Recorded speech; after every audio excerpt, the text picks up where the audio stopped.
This is a poster of Swami Vivekananda at the 1893 World's Parliament of Religions in Chicago. This was a huge turning point. He's the Jackie Robinson of the story. He was the first. He was the first Indian teacher to come here and have an impact on America. A giant figure in the book. He spent about 3 years here on 2 separate visits and established the first teaching institutions to bring the teachings of Indian philosophy, or Vedanta, to in westernized form. So he created the Vedanta Society, which ended up having centers in most of the major cities, and generations of swamis sent from headquarters in India after Vivekananda died in 1902. Swamis came to run the centers, and their influence has been extraordinary, and I'm going to give you a couple of examples of these threads.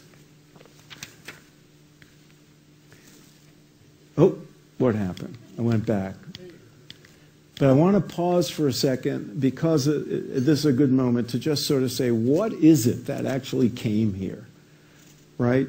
What Swami Vivekananda, before he was a Swami, in the 19th century in Bengal, was a young man, and there was a lot of ferment at the time. And there was something called the Hindu Renaissance, an attempt by modern Indian thinkers who are influenced by the West and by science to sort of modernize the Hindu tradition and make it amenable to the modern age and to Western, to science, and sort of adapt that.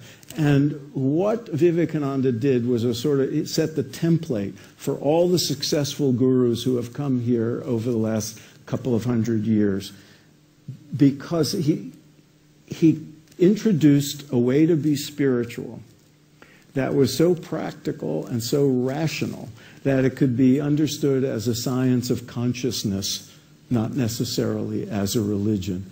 They removed a lot of the Indian cultural artifacts that we associate with Hinduism because they were not necessary, and taught a philosophy and a series of methodologies that anybody could adapt into their way of life.